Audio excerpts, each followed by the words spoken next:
I just remember thinking like, I gotta get the F out of here. I don't want this life. I call this, I've like coined this like my 51% mindset. 49% of me is scared shitless, but I just need to get to that extra 1% of like alpha mentality where I'm like, fuck this, I'm gonna show these guys what's up. I was initially introduced to Percocet right before I moved to London after an ankle injury. Once I had experienced the feeling of opioids, that feeling of 51% aggressive and 49% scared, all of a sudden I was 100% confident, happy. You keep saying ashamed, embarrassed. These are perfectly engineered for your neuroreceptors in your brain. The rewards that I've received from this new fitness addiction has been transformative to my life. Do you think you would have been as good as you are at all of this if you hadn't gone through your addiction issue? I don't think so. I disrespected myself, the race. I mean, when I think about it, like I could cry. I'm like, what up?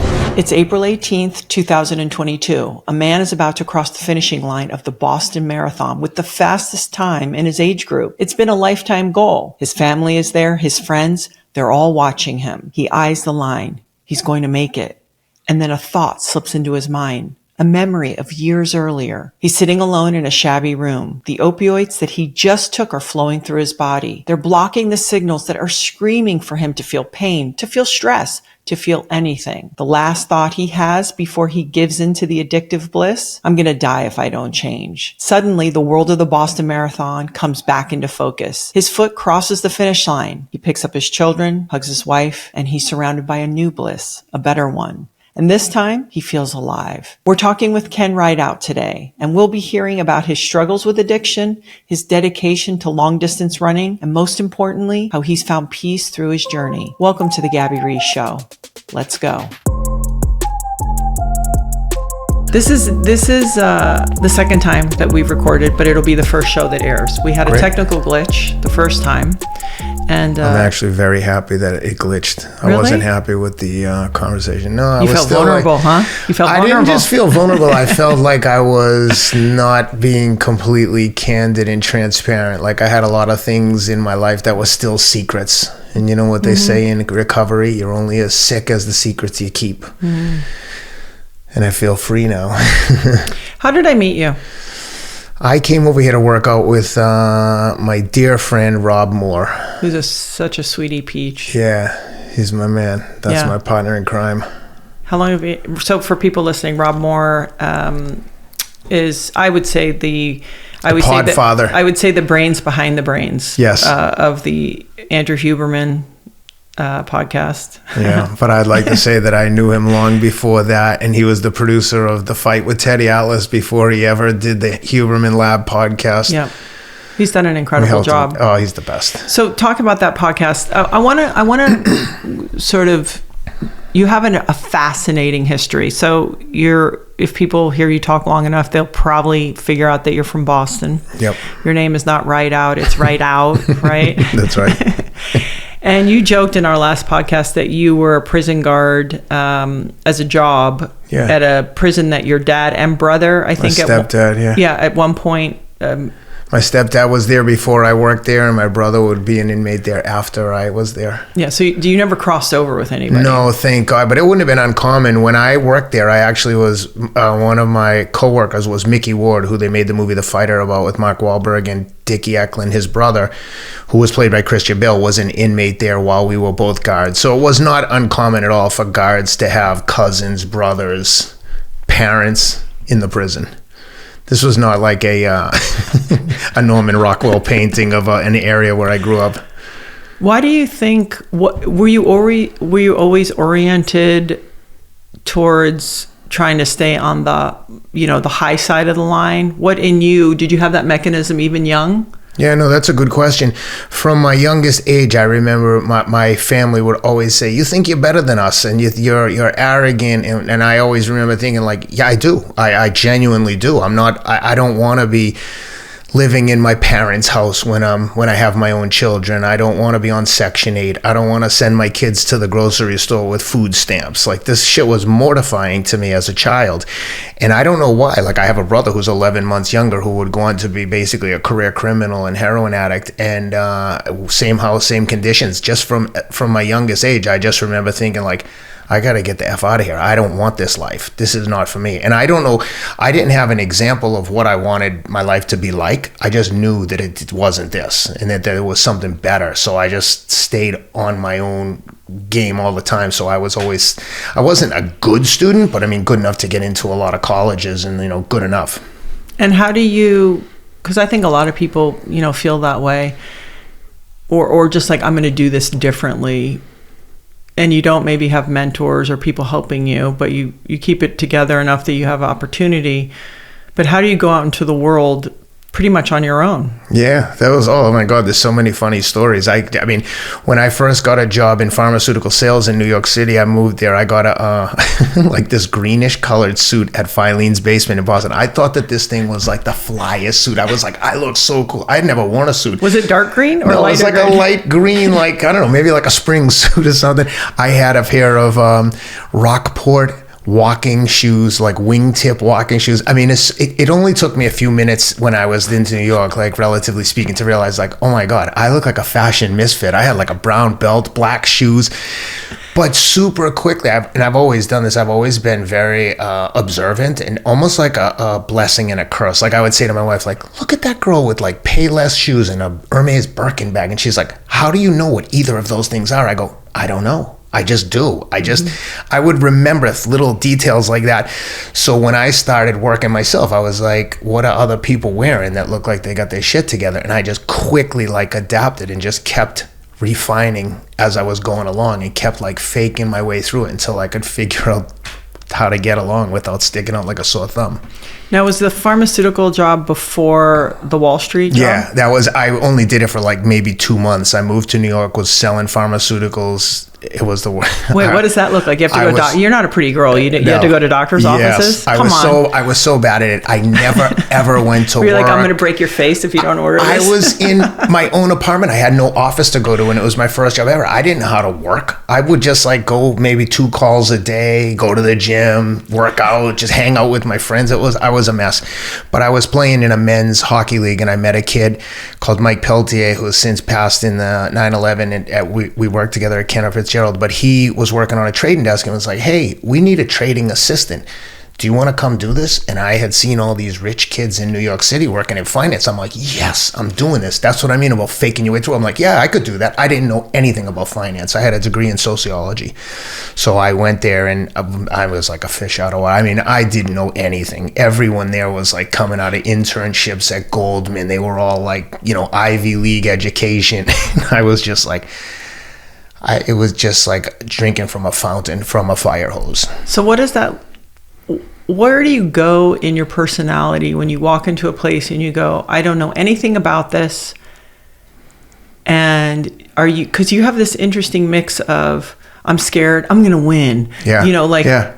So are you going in with both of those dual living simultaneously? Yeah, great question. And I call this, I've like coined this like my 51% mindset. 49% of me is scared shitless and is just what you would imagine. But I just need to get to that extra 1% of like alpha mentality where I'm like, fuck this, I'm going to show these guys what's up. So there's both of those feelings are like battling with each other all the time. And then in those kind of jobs, at least back in like the early mid 90s, there was not like this DEI movement and like soft and everyone's like worried about HR. This was like ruthless. This was aggressive, like almost hazing. And sure enough, 2 weeks into the job, I got fired because they were hazing me and like harassing me. And I was like, I'll kill you. And one of the guys threw a dry erase at me and I just slapped him across the face as hard as I could. And the crazy thing is, the clients, we were interdealer brokers, so we were brokering trades between the banks and the utilities. Like Enron was our huge client. Mm-hmm. And when those guys at Enron heard that this happened, the most senior trader there happened to be from Martha's Vineyard, just outside of Boston. And he called me and was like, hey, this other place is going to give you a job. I want you to be my sales guy. And within a couple of months, I was making like hundreds of thousands of dollars. I was making 40 grand when I got fired. I swear to God, it was just like that. It was like I was rewarded. Anytime I felt like, oh my God, what have I done? This is a catastrophe. I've turned it into a strength, like with the addiction that we'll get into. Like I've turned that into a strength and a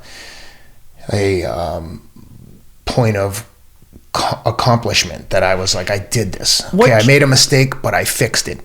What trait do you have that you could go into this new situation from going $40,000 to a few $100,000, which back then is good crazy money? What trait do you have? What is it that allowed that to happen? Because at some point you have to. It's like a race. You have to finish. Yeah. It's on time. Yeah. You're not going to phone that in. You're not going to tough guy through that. Yeah. What do you have that then you show up with that you can do the work, or that you do the job? I always had a sense of confidence in myself that I could figure it out, even though there was 49% of me was like, dude, what are you doing? We're going to humiliate ourselves. Like, it's two voices in my head that are constantly having this dialogue of like, what are you doing? And then the other guy like, dude, shut up, we're doing this. But will you do the extra? Well, like when you go into this new place, are you asking guys questions?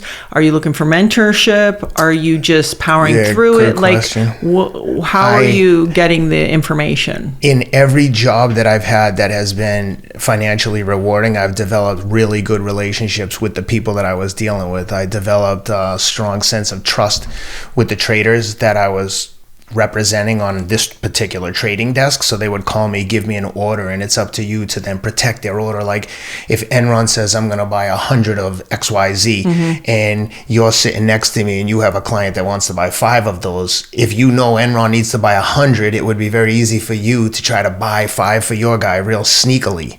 But they knew that if someone tried to do that with me, I would be like, no, I'm not having that. Like I'm not going to let it happen. It's you know what I mean? It's almost like they trusted me as like their business partner, and that I wouldn't let unethical stuff happen to them internally. In a nutshell, it's a little more. There's a lot of nuances, but that I've always had strong personal relationships. So you go through this, and how long were you working on Wall Street? 20 plus years. So I went, the whole thing was a roller coaster of emotions. And like I said, every time I think something is a catastrophe, it's like, give it a little bit of time and let's see, maybe this is a blessing in disguise. So when I was trading commodities, I got hired by Ken Rideout and I went to London for a business trip. You in London? Yeah. So I was in London when 9/11 happened. So now they're like, just stay in London. There's obviously no office to come back to. So I missed that. Stayed in London, and I worked there, and things were going really well. It was like financially everything was going well, and then Enron went bankrupt. It destroyed the whole market that I was trading. So these firms are so cutthroat. So I was making a lot of money, and then when Enron went down, Ken Rideout said, "Hey, will you go back to New York and take over our credit derivative business that we lost at 9/11?" And that business made a lot of money. But I was like, what do I know about credit derivatives? It was really complex stuff, and I barely understood commodities, which is like buying oil, buy, sell, And so I went back to New York, and they were like, your new salary is now 10 grand a month. I'm like, I was making like 100 grand a month. Yeah. And they're like, yeah, don't care. And I was like, these guys are ruthless. That was like my first rude awakening with Wall Street, in that it's just, what have you done for me lately? So I came back, took over credit derivative business, and within 3 to 6 months, I was making even more money than I was making. It went crazy. And then the financial crisis happened, and I went back to zero. And every time you're making that kind of money, I know that people listening are going to be like, wow, it's a lot of money. But you know how it is. If you make a lot of money, eventually you spend a lot of money. And then when you have to take a step back, it's very, very hard to kind of titrate down, right? Well, did you ever see the Chris Rock stand-up about women? No. Oh, yeah, that they never go backwards. Oh, yeah, right? Exactly. And she's like, sweetie, I got fired. Oh, don't worry, honey. Yep. But then you're out the door, because they're not going from like the Mercedes back down to the Honda. It's always it was always been more painful and stressful in my experience to have something and lose it than to never have it. When you never have it, you're aspiring to get something. When you have it, the fear of losing it is intense, whether it's money or relationship. If you're in love with someone and you're in heaven, but they all of a sudden don't love you, that's a terrible feeling, right? That feeling of loss is like, oh my God, I'll never replace this person. Well, but at the end of the day, no one's going to die from a broken heart. We'll all figure it out. And it's the same thing with these situations. So When the financial crisis happened, I got shit-canned again. Well, I didn't get fired. I knew it was coming, so I said, I want to voluntarily resign. And I went back to Cantor Fitzgerald. It is a crazy story. I had worked my way up to working at a bank, which was like higher up on the totem pole than where Cantor Fitzgerald is, a little bit lower down on the prestige ladder. Yeah. So I went back there kind of feeling like I had my tail between my legs, and just being humbled because I was working at a bank. Everything was great. And then when that happened, the financial crisis hit, we were trading structured credit products, all the stuff that got destroyed.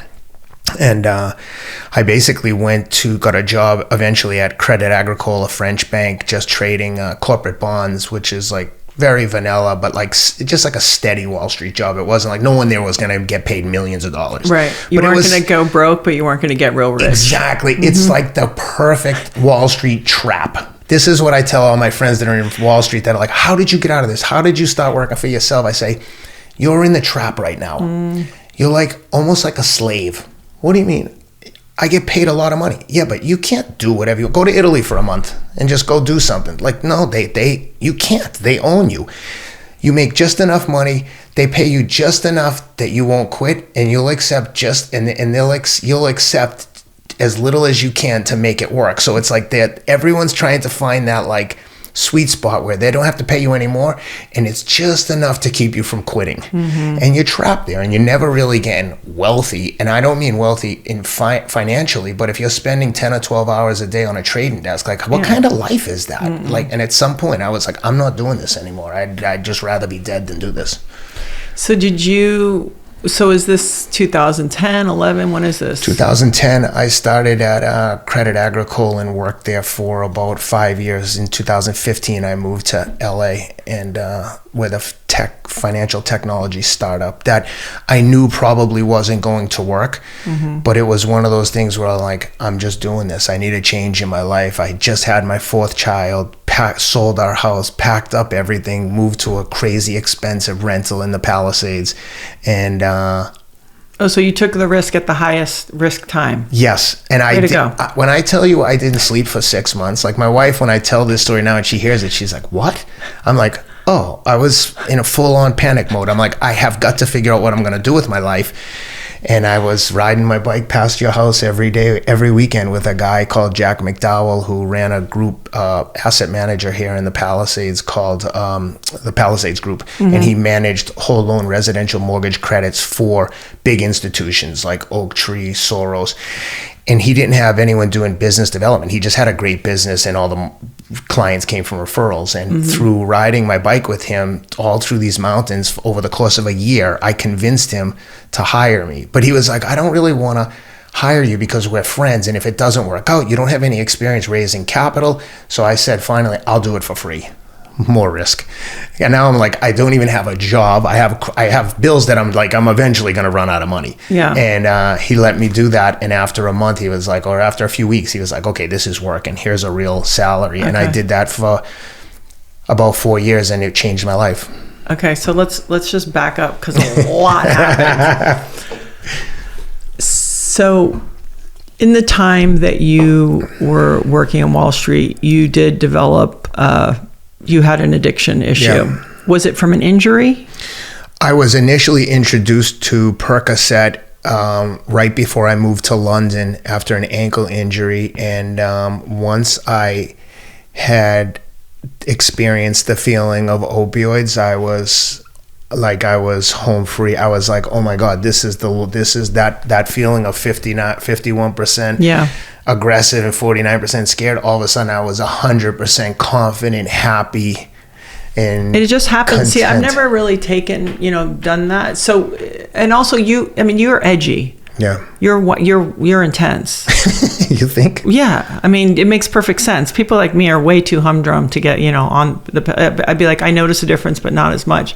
I think that you and I are very similar in our aggressiveness. Yours is just different and more soft-spoken. You're more well-thought. You're like well-spoken. And no, but you have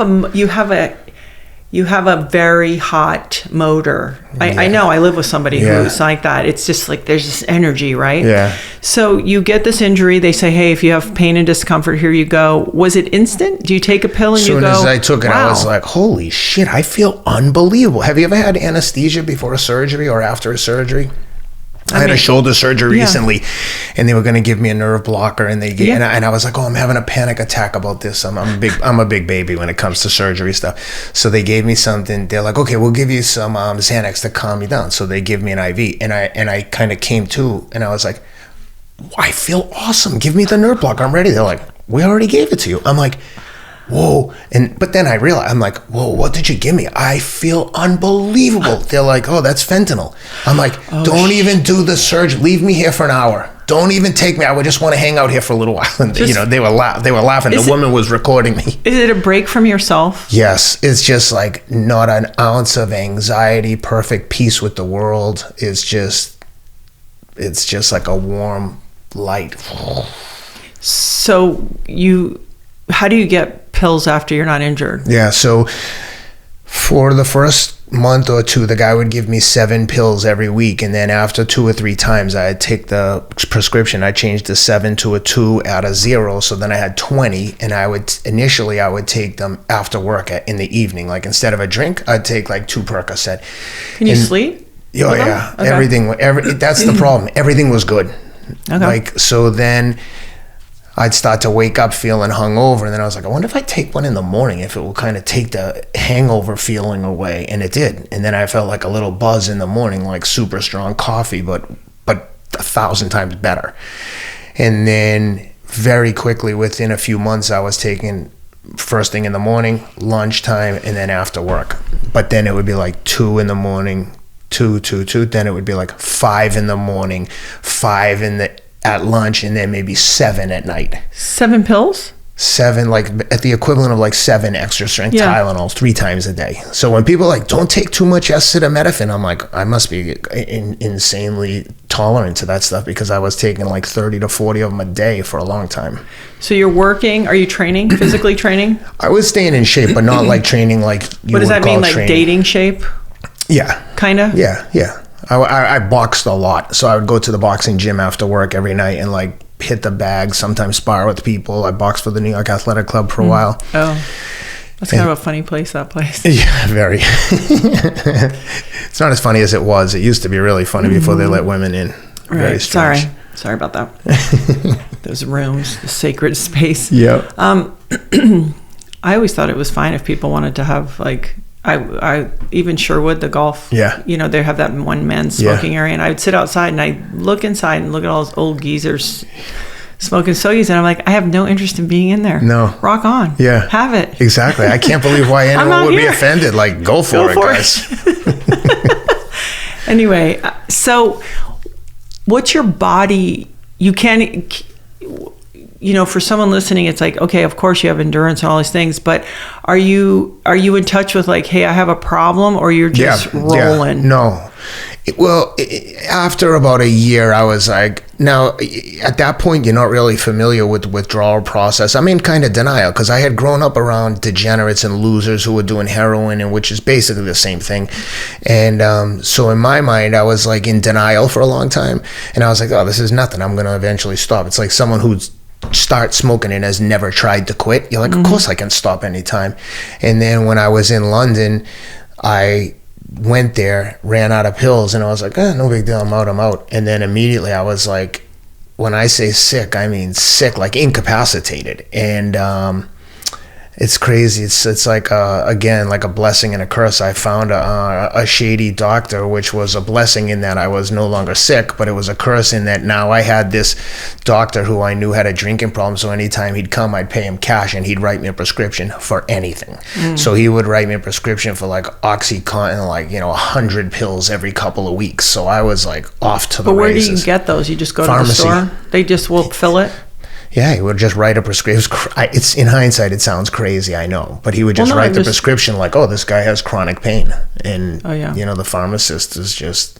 It was a little bit of a different system in the UK, and there wasn't the opioid epidemic. Yeah. So that was such a global issue at the time. So no one was really hip to this. So it was like I was just kind of off on my own, and this was all secret. No one knew about. I was going to say, did you have any? What year? Like around what year is this? This was around 2001. when it first started. And so you didn't have a buddy or somebody or I mean, I had girlfriend that you were like, hey, along the way, I would bump into people that had the same problems. But again, I was like ashamed for, so it wouldn't be something that I would be like, hey, let's get effed up.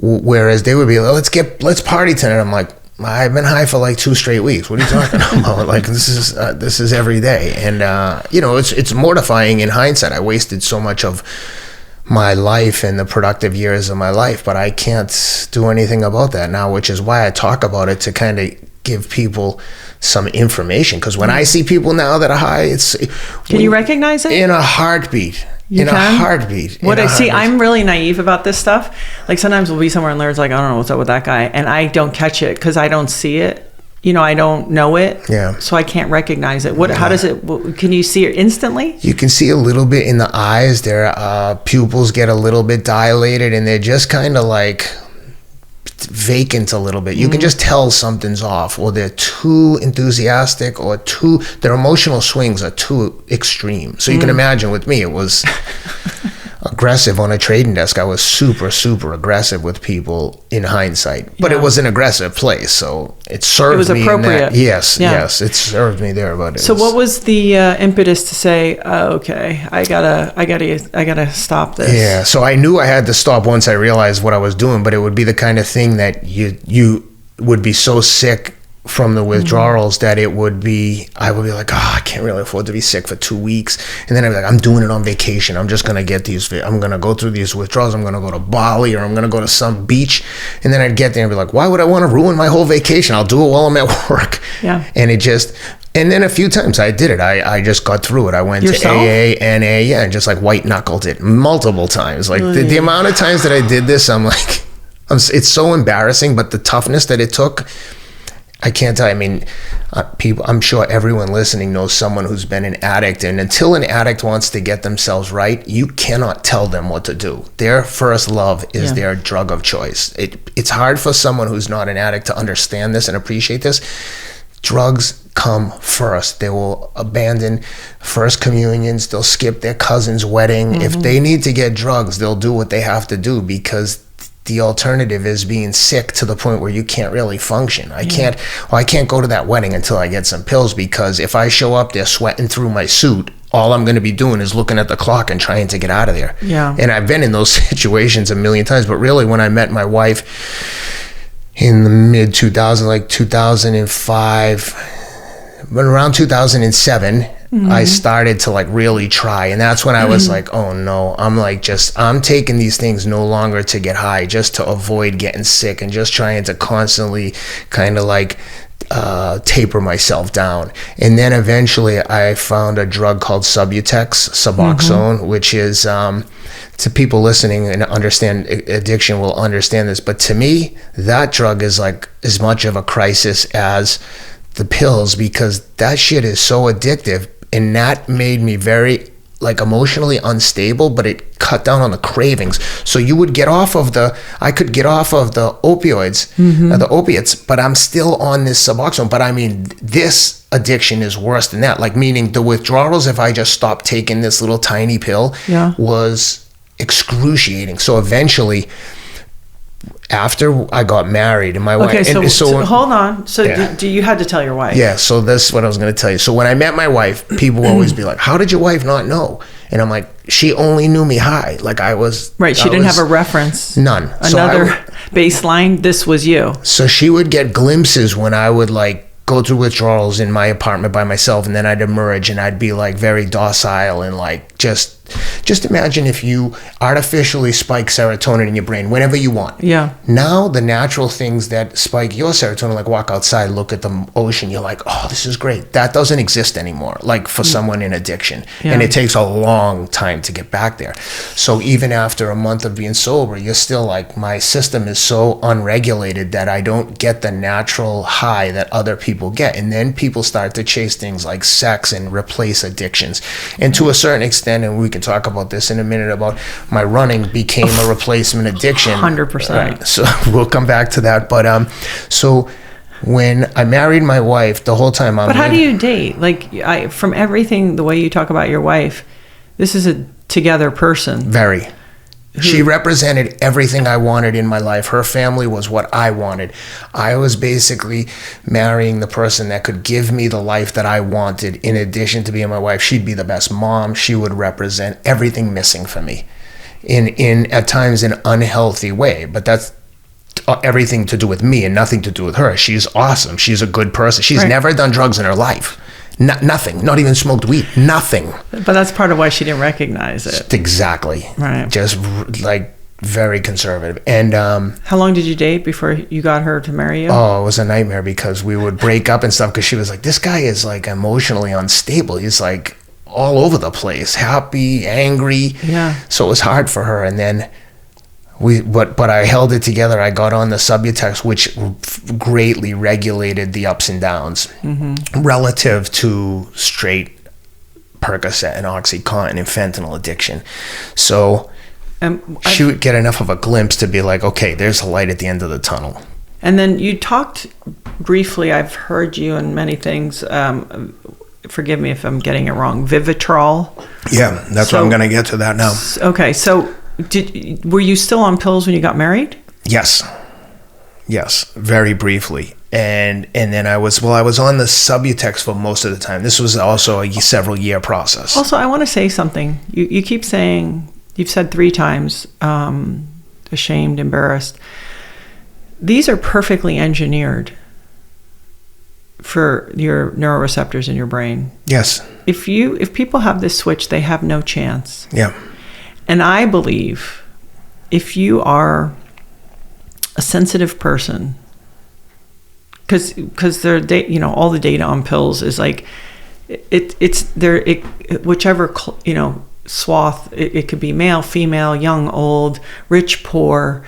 It doesn't really matter. That's right. And so I want to sort of say, as somebody who has not experienced this, I don't think there should be any shame around it, because sometimes I feel like people who got on these, they have no chance against it. Yeah. That's how I see it. And this is somebody who I never struggled with that. Yeah, I agree with what you're saying, but I cannot help that those are the emotions I experience. And I mean, we'll get into more of this too, but I constantly live in different periods of like shame storms where I feel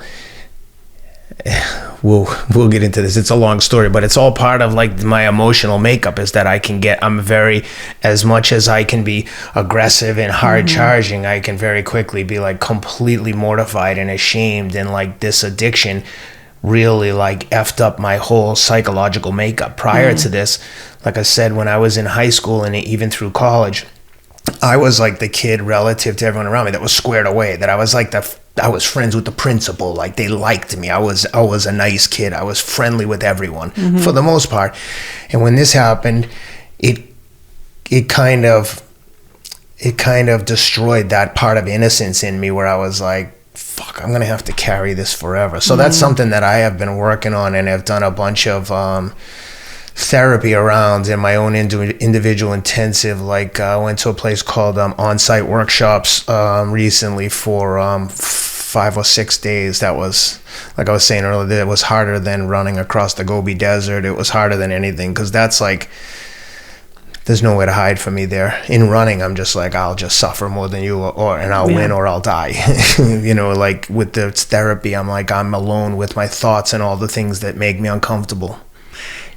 Is there something connected to, because and this is more of like I think about this sometimes, where sometimes we come from a place, and even though we sort of say, hey, I'm going to do it different, and we do it different, we can't help but think we're still from that place. 100%.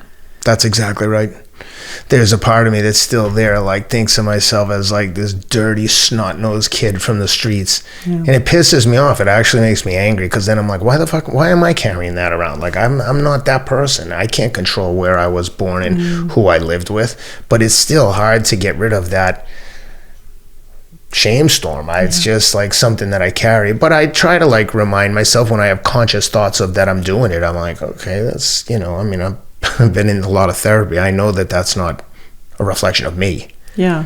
But it's hard to shake sometimes where we come from, because even though we make the departure and do actions that are different, it's like we still think like, oh yeah, but my family's like that, and we have the same last name, Yep. and we look alike. That's right. And I probably have those tendencies. Yeah. I think a lot of us go through that. Very much. You described it perfectly. Yeah. I just don't really consciously think about it in those terms very often, but yeah, like when I reflect, that's exactly right. I think that's the key word, though. I think it's even like feeling anger or other things that we feel. It's like, instead of going down the hole with it, being like, oh, I'm feeling that, observing it, understanding exactly why, and then just allowing it to move on. I think, I think everybody experiences it differently. Yeah, but I think you have to have some exposure or some experience with therapy to be able to make sense of that, to have someone explain it the way you just did. Because without the work that I've done, I wouldn't know. I'd just be like, every time I think about that, I get mad. And then I'm like, well, why? And like taking a minute to really reflect. But that stuff to me is hard. The physical stuff is just... Well, listen, I interviewed Susan Casey. She's an author, and she wrote a book about the deep sea. And she's like, it's always the hardest to go in. We know more about space than we do the ocean. Yeah. And it's the same with ourselves, right? Yep. So you get married. Yeah. You eventually, in a long process. Yep. Adopt a daughter. Well, you kick it. Now, this is my favorite part. We start. Wait, you hadn't kicked it? We start the adoption process. So We're married. We're trying to have kids. We went through like 7 rounds of in vitro, 3 miscarriages, but we were always going to adopt. So we started regardless. Adoption. Yeah, no, definitely. We tried to adopt more. I'll tell you about that in a sec. So we start the adoption process, and it could take years. So we're trying to have kids. We're trying to adopt, and eventually, in like November of 2010, we get a call. Hey, when we were approved for twins, and they were like, hey, we've got a brand new baby came into the orphanage. She's 3 or 4 weeks old, severely malnourished. Do you want her? And we were just like, both like, we'll do it. Let's go. Yeah, where? In Ethiopia. Yeah. So at that exact point, I was like, I remember sitting in my apartment and thinking, like, as dramatic as this sounds, I was just like, I'm either gonna get sober or kill myself. I'm not living like this anymore. I cannot do this to anyone else. I'm putting other people through this. I was just exasperated. I was serious. So I went to an outpatient clinic that helps with physical withdrawal symptoms for you get off everything, including Subutex, for 1 week. Mm-hmm. And as soon as you have 7 or 8 days clean and test clean, they'll give you a shot of Vivitrol. So you have to be clean for how long before they give you this shot? Yeah, so you had to be... Oh, and what does that mean? Like for real clean? For real clean, nothing. Like no Xanax. So what happens is they'll give you like Ritalin to stay awake during the day, because I mean, you're a mess. So they'll let you have, okay. Yeah, blood pressure medication, Xanax to go to sleep. I mean, you're in bad shape. You're really, really sick. And you check in every morning there. So I'm going there in the morning checking out. I haven't told my wife yet. Is this New York? Yeah. Okay. So I'm in New York City, and after like 4 days, I think I'm almost there. I'm running every day. I'm torturing myself, because to me the running became like a form of penance. Like, no, you're fucking running. Yeah. You want to do this to yourself. One thing we're not going to sacrifice is our fitness. So I on like the 4th or 5th night, I woke up one night again. I'm on Xanax, blood pressure medication, some crazy antidepressant, just all kinds of drugs to kind of regulate.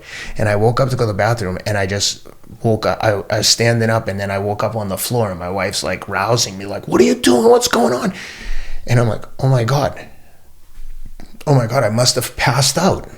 And in a moment of weakness, like the movie Flight with Denzel Washington, where he's just got to make it one more day to testify that he's not drinking, and he drinks everything in the hotel bar. For people who see in the movie, they'll understand.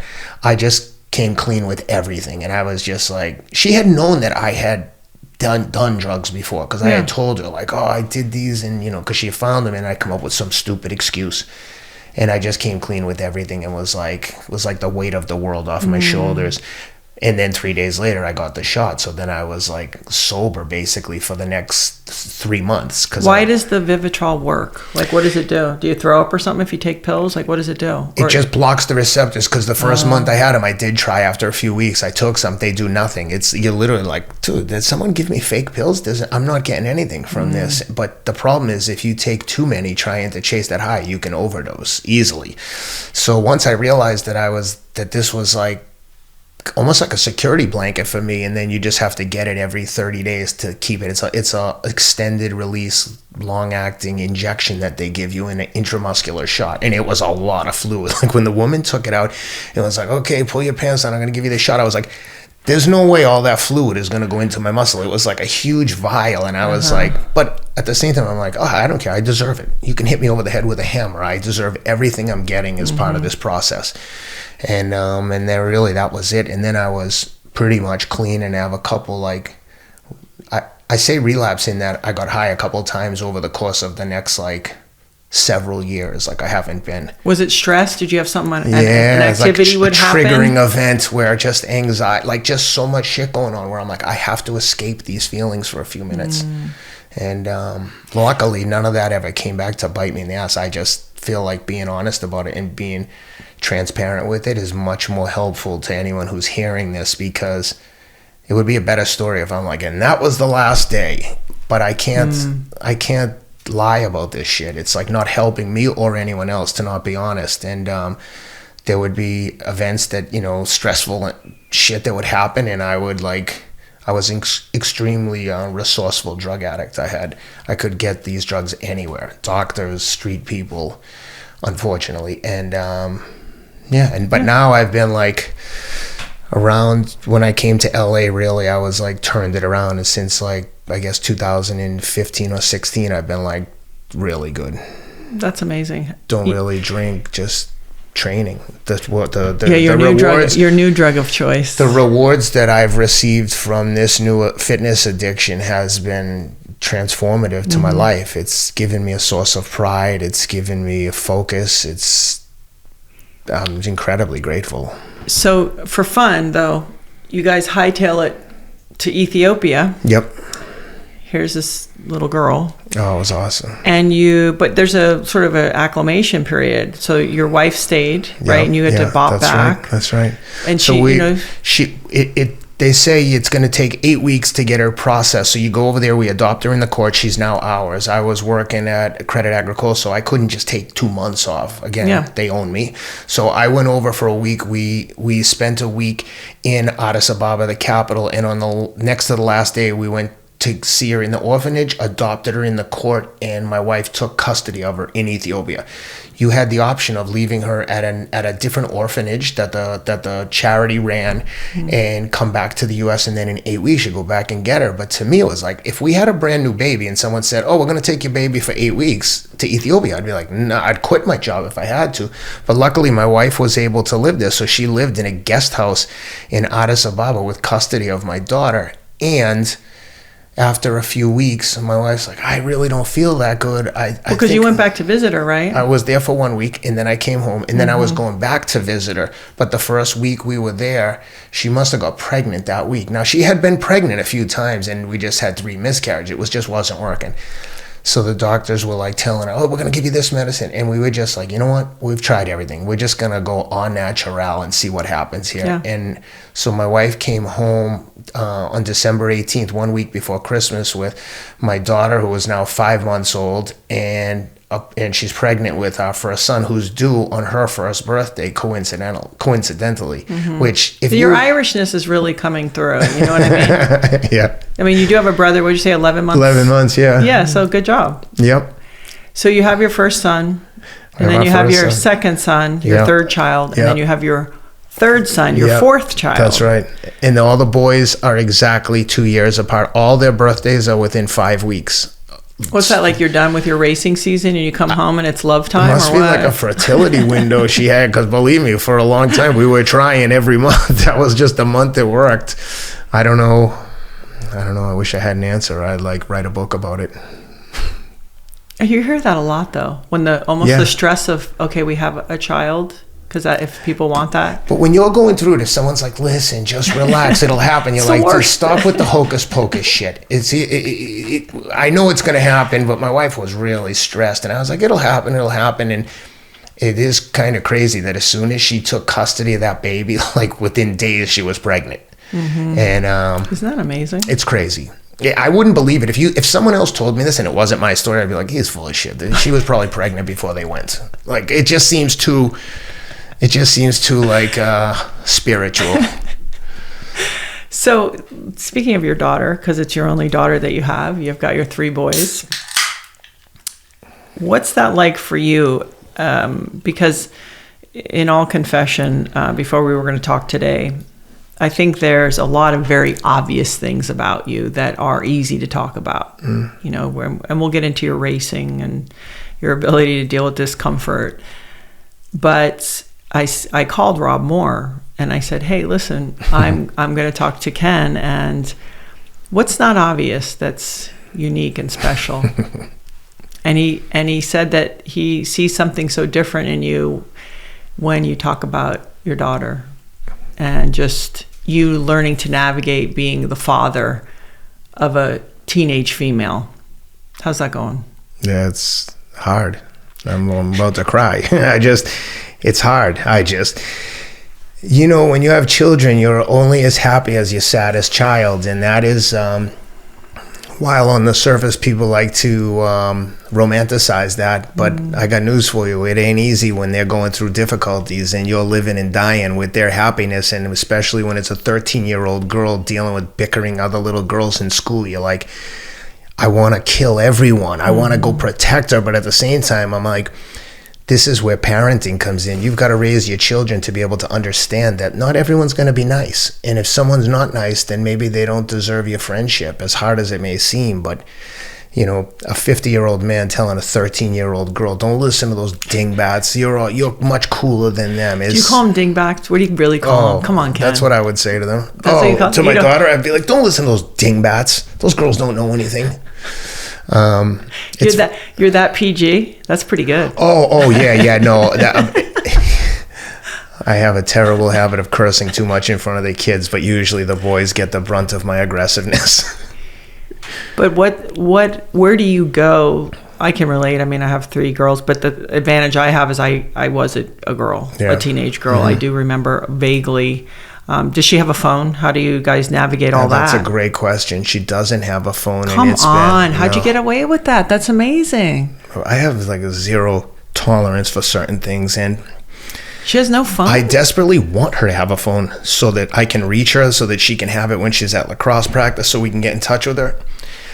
But every single time she's had that phone, we catch her setting up a TikTok account, setting up Instagram. And I scroll through TikTok with them sometimes. And some of the stuff that comes up on TikTok, like, and I don't look at offensive stuff. No, I like the same shit everyone likes. I like dance TikToks. I like TikToks about watches, like goofy stuff. But some of the stuff that comes up and the cursing and the like language, I'm like, what?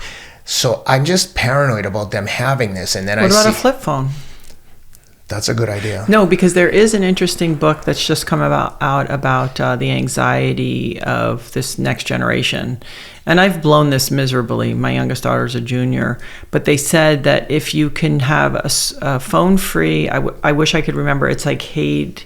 It's somebody who was about 4 interviews ago. He wrote The Coddling of the Coddling of the American Mind, Hayden, Haidt. What is it? Jonathan Haidt? Yes, Jonathan Haidt's new book. And what he says is, if you can push off a smartphone till high school, if you can push off social media, which I don't know how you do it because they know how to ninja everything. That's right.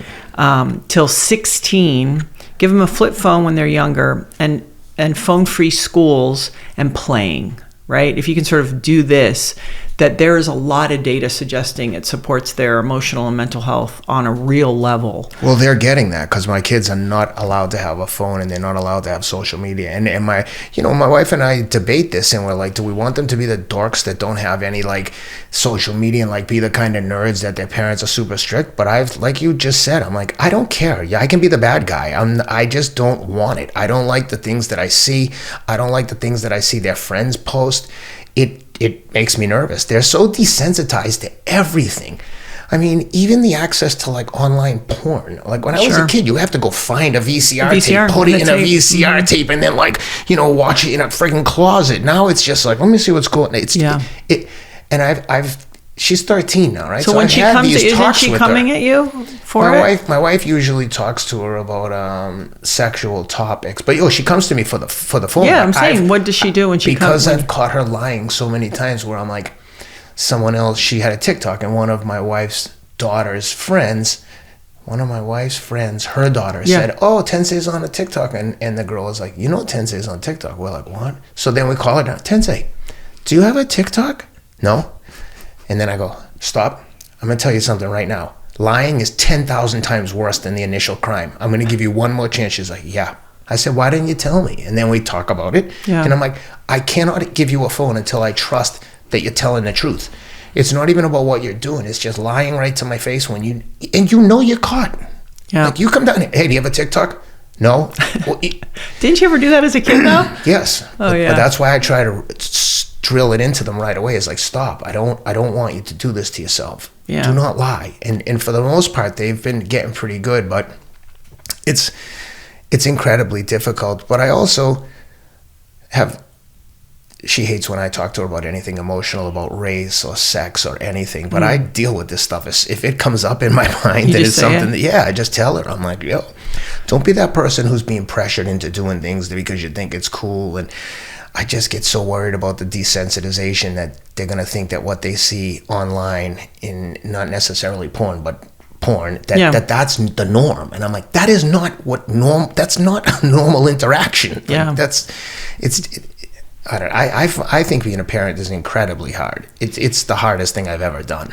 Yeah, I think it's it's our lesson. You know, Laird always jokes it's the thing that's going to make us grow up. He's like, they call it parenting, they don't call it kidding. 100%. It's like a massive maturity process. I mean, from where I started when we first had kids, even though I was older when we had the kids, I was 40 when we had our first one.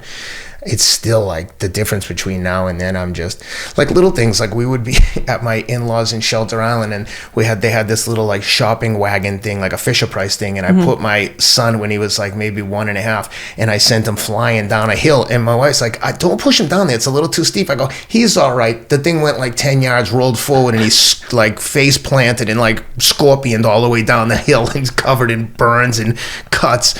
But I do things like that to them all the time where I'm like, oh, why didn't you tell me that was dangerous? So you now have your 4 kids. Yeah. You started biking a little bit in New York in the park. Yeah. Is this right? When I got sober, that's when I really started to redirect run and bike. Did somebody suggest that to you? Like, hey, you might want to redirect this into something else? No. It just was a natural inclination. And then somehow you got into running. When I got sober, I was running and riding my bike, and I was really getting into the bike. I mean, I've done training camps with Lance Armstrong. I got really good fast at training. What made you good? Ability to suffer.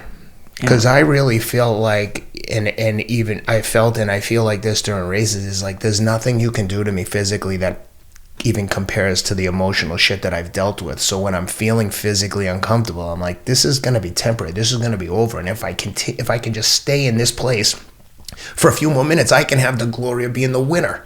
And I mean, listen, I won my first marathon at 49 the day before I turned 50 years old. And I only did that by being able to suffer. Like this, it's like, race day is like a beauty pageant. It's like, let's come out and parade around. Show me what you got. Oh, wow, look how fit I am. I've already done everything to win this race, in the dark and in the cold, in solitude, by myself. No one sees it. That's like the time to show off. If somebody's listening to this and let's say they've been working, right? They just haven't had that opportunity to really have a physical practice. You know, I mean, I have the luxury of coming from sports and having that momentum push me through my adulthood and middle age. You started a little later, and they're like, hey, I'm busy, I'm overwhelmed, I have family. What's a starting point? What's one thing that you would say to them if they were curious about either picking up something new, or hard or challenging? No, that's a great question. I would say that by far the most important metric in any physical practice is consistency. And I would also say, and I've been like preaching this for a long time, is that we are all born with one responsibility, and that's to take care of ourselves. When you wake up, no one's coming to say like, Gabby, did you take your vitamins? Did you do this? Did you take a shower? Like, you take care of yourself. For me, exercise is physical, but even more so, it's for my mental health. So my responsibility is to take care of myself. So we just came back from skiing in Utah in Alta. On this, Alta's like up in the friggin', there is no place cool to run there. It's up and down. And I just got up every single day and ran 10 miles through parking lots around the little neighborhood there every single day. And my kids have come to expect it, and my wife, but I don't inconvenience them with my shit. I get up early, do it.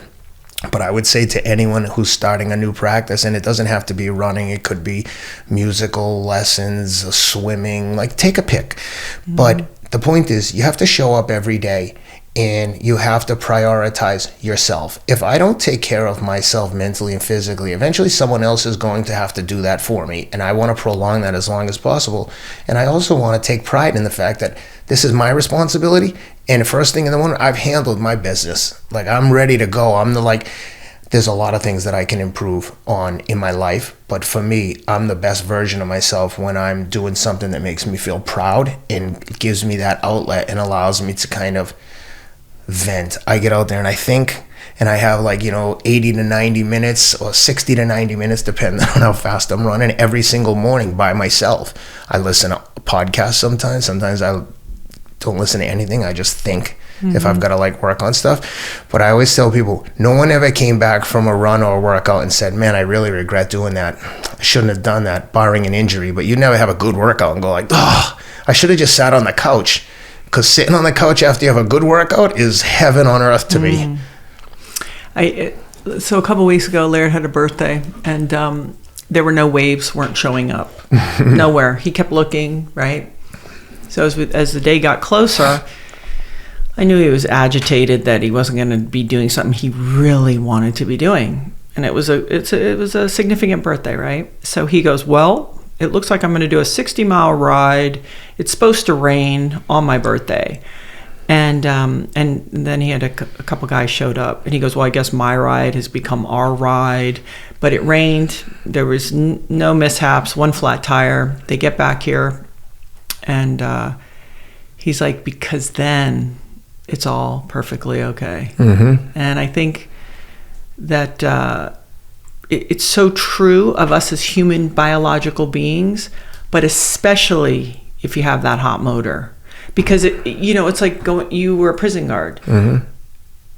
Many of those people could be CEOs that are in jail. The only thing that separated them was an environment they were born into and an opportunity. That's right. Right? Like these hot motors, man, they can do, triathlons and marathons and ride giant waves, or they would be dead or in jail or other. And so I think it's people using that as a tool. So on the nutrition side, do you have best practices? Do you eat differently when you're getting closer to a race? Is it sort of pretty much the same? Like, how does that work? If there's an area of my life I would like to improve, it would be my diet, just in that if you don't, they say if you work your plan and plan your work, if I don't plan what I'm going to do, I can get lazy. Then I'll put, there's nothing healthy to eat. I put it off. And then the next thing you know, I'm like, I don't care. Give me a pizza. Yeah. And well, you burn so many calories too. You can almost get away with it. Yeah, but it's still I want to be putting really clean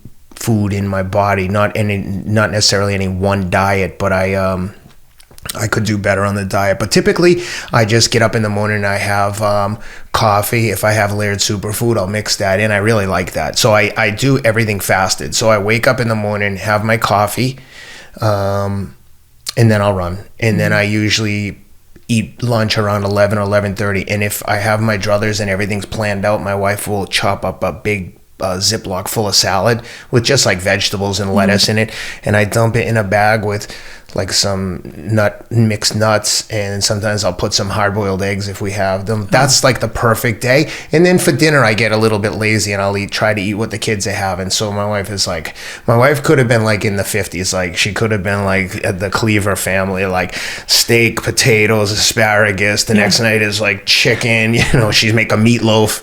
So we eat that kind of diet, like a protein, vegetable, starch, typically every night. But the weakness is like after dinner, if I haven't had enough calories, of course, my body's like, oh, we've done so good eating all day. A little treat isn't going to hurt anyone. So it becomes every single night I'm having like, a scoop of ice cream or a piece of cake, and the kids always have junk food around. Yeah. Well, I think, listen, every house has a little, cause then you don't make it taboo, but what about your body? Like your knees, your back, how do you feel? Oh no, everything feels good in my body. No problems. I had a major shoulder surgery 2 years ago. Why? Did you have a fall? Yeah.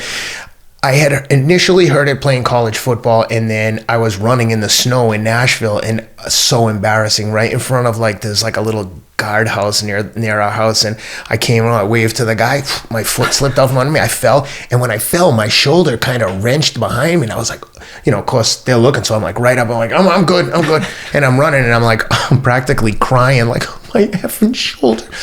So I got home, and for a couple weeks I was like, man, my shoulder is killing me. And it's funny, I was just telling her the other day, because my other shoulder's bothering me, I'm like, there's a big difference between when you know that something can be fixed. You're like, my Achilles is tweaked, I know it can be fixed, I just got to get with a physio. But this was like, this ain't getting better. So I went and had an MRI, and they were like, yeah, rotator and labrum. But my God, the pain was just, I'm such a baby. But 4 days later, I put a belt around my neck, held onto the belt, and started running, and just kept running right through it. So I think about this a lot. People ask me sometimes, they go, hey, like, why do you think if you're successful or people and I really have come to the point in believing that a lot of success, most success, comes from kind of a fucked up place. I would agree with that. Like high achieving, and it's like, yeah, because they're fucked up, So you're a dad now. I'm always curious, my job, my hope is to raise, unmessed up kids. Yeah. And then I'm like, but maybe they won't.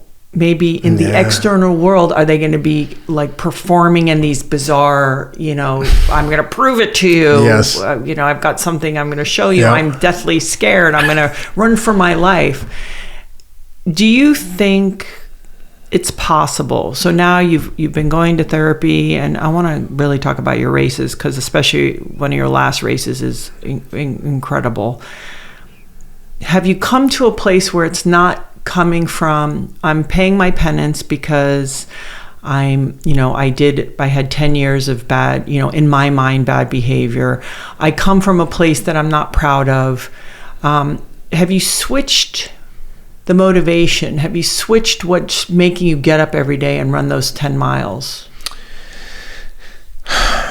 I would say that over the last couple of years, it's become so automatic that it's not even a thought process. It's just like what I do. It would be like, how do you get up and go to the pool every week? How do you have a crew that comes to the house? They show up every day. What if you're like, get the fuck out of here. I don't want to work out. You're just like, it wouldn't even cross my mind. I'm just like, this is what I do. It's like I said earlier, the rewards that I've received for simply showing up for myself in my own life to benefit no one except myself. That's become like an admirable trait.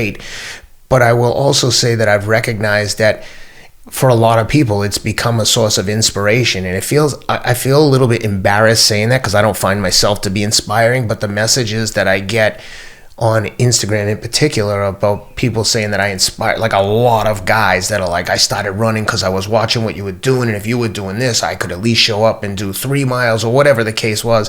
And I did in January, in the end of December, just randomly on Instagram, I held up my phone and I was like, hey, I'm going to do a challenge in January. Let's show up every day. Pick a distance. I'm going to run 10 miles minimum every day for a month. Wait, what do you mean minimum? Minimum of 10 miles. So maybe I'll run 20, but I'm going to run at least 10. So I said, why would you set yourself up like that? I ran over 11 miles a day for the last like 5 years. Well, how about that one in your one race? Well, we have 50 miles. I was like, okay. So so what happened in January? Like 1,000 people signed up for this. No, there was no prize. There was no nothing. It was just, hey, who wants to do this? And like 1,000 people. And I'd made a video every day. Like, all right, guys, day 15 down.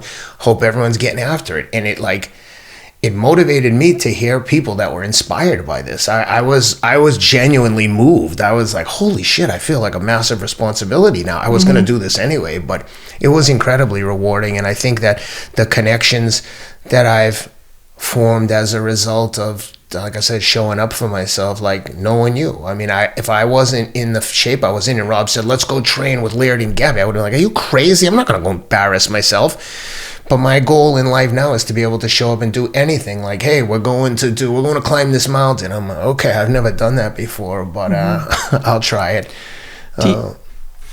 Do you think, like, I hate running. First of all, most of the time I do too. Look at how long my limbs are, right? Every time I see you, by the way, I'm like, so tall, so pretty, every time. Thank you. But you sort of feel like, hey, everybody can run. Of course. But I don't say you have to run. What about walking? What about riding your bike? Like, I just say you need to do cardio. I think you need to do weight, like resistance training too. I mean, Absolutely. We're speaking the same language here, but I just believe that, again, this is your life. This is your responsibility. Like, how dare you not show up and take care of yourself? Mm-hmm. It's almost like, what are you doing? You're neglecting your life. You don't want to live longer? And, there's people like, I don't want to live too long. I'm like, okay, well, as long as I'm alive, I want to be healthy. Something could happen any day, but while I'm here, I don't want to. A rich man has a million problems. A sick man has one. Yeah. When I had my shoulder surgery or I've had any kind of illness, I'm like, I would do anything to be better. Yeah. I always say that. I don't want to get there. I've been down on toilets and thinking I can't get up hardly by myself with knee injuries or whatever. It's like, I don't need this lesson, What about the calibration between pursuit and family and being present? Because it takes a lot of energy to be in pursuit. It's something I certainly dance with as a parent. And I have maybe, whether people like to hear it or not, as the mom, I have a different type of responsibility than my husband. And even though I know Laird is in pursuit, we're both showing up, but is there times where you go, oh man, I'm going too far, I'm too obsessed? Like, because I think a lot of us have that, right? Yeah. It's like, okay, we have to work, and then I'm going to be in this self-care pursuit, and I'm trying to be here for my family. Yeah. No, I have those thoughts and feelings a lot. And I'm constantly trying to find the balance. And I think over the last few years, while I think that there's a lot of things I can do to improve, and I'm sure my wife would agree with that, there's also a lot of things that I've done to try to accommodate and find the right balance. And it's a never-ending pursuit for me to be as good as I can be, because there's always areas of improvement. But yeah, that's something I think about a lot. But there is a part of it now where it's become, I hesitate to say a bit of an identity, but it has. And I think that it's something that the kids get pride from too. They're like, Dad, I heard the other dads talking about you at football practice, or the kids on the bus said they saw your TikTok with The Rock. And I'm like, I know that they get pride from that, but that's not why I do it. But no, there is that, reward system that I guess could throw things into an unhealthy balance, because it's like constantly chasing adulation. I'm very aware of that. Well, not just that, but I'm just more from a human side, from a bandwidth side. Have you gotten any techniques, or have you figured out something that you're doing better at kind of distributing the energy? Because it takes a lot. It's like work. It's like anything. It takes a lot of energy. Is there some way that you manage it, or is it just, hey, I just get up earlier before they're all up and at least bang out the run? No, you know what? I haven't been getting up early. I get up with the kids, get them ready for school, have coffee, do my thing. And when they go to school, one of the nice things about working for myself, and it took a long time to get here. I was talking to Cam Haynes about this the other day, and people say to him a lot, like, oh man, it must be nice to be able to do. I'm like, Yeah, it is nice. Guess who created this? Me. Guess who helped me? No one. I did this. You can too. Like, you can have anything you want, but don't look at someone else and live a life of envy and like, oh, it must be nice. Yeah, it is nice. You should try it. Anyone can have what I have. I'm not a great athlete. I just started trying hard, but I don't know. What I was going to say is I do the thing. I get them ready for school. Once they all leave, then I go run. I'll take calls while I'm running. I come home, eat lunch, do my work. So I try to fit stuff in so it doesn't interfere with anyone else's stuff. But my wife is the best, because if we have Saturday morning, you know how the weekends are like Saturday. My wife's like, okay, Saturday morning we have games starting at 9 and they end at 7 at night. And I'm like, oh my God, can you take the morning shift so I can run? And then that's usually what we do to balance things, is she'll take the morning shifts on the weekends, but then I'll be at those damn fields for so long.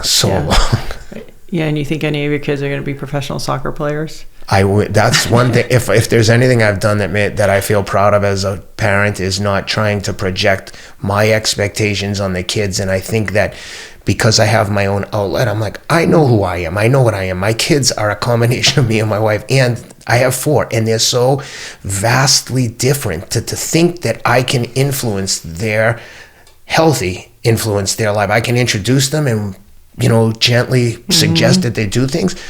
They all like different things, and none of them are into like high performing like AAU. They just haven't shown that kind of acumen. Young, but they're also young. Except the little one is.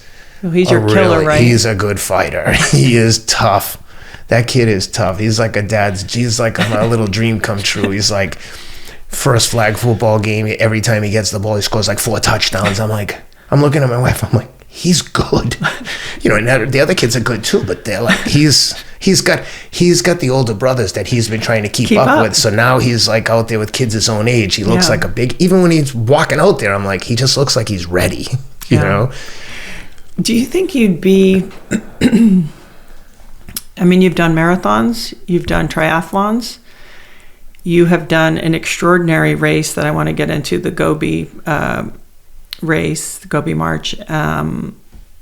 Do you think you would have been as good as you are at all of this if you hadn't gone through your addiction issue? I don't think so. I think that really created a void in my life, that even if it's to myself or to someone else, proving that I was worthy of something that I could persevere and push through and overcome. And there's definitely an element of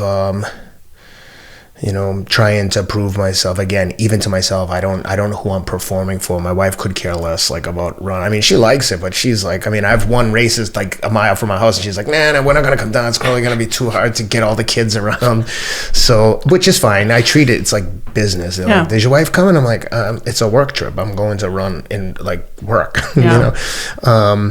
But no, I that's a good question. I've never thought about it like that, but I would definitely say that the experience that I had with my addiction definitely carries over into the training, because like I said, at times it becomes like a penance, and I feel like one day off is going to be the first day of a really bad habit.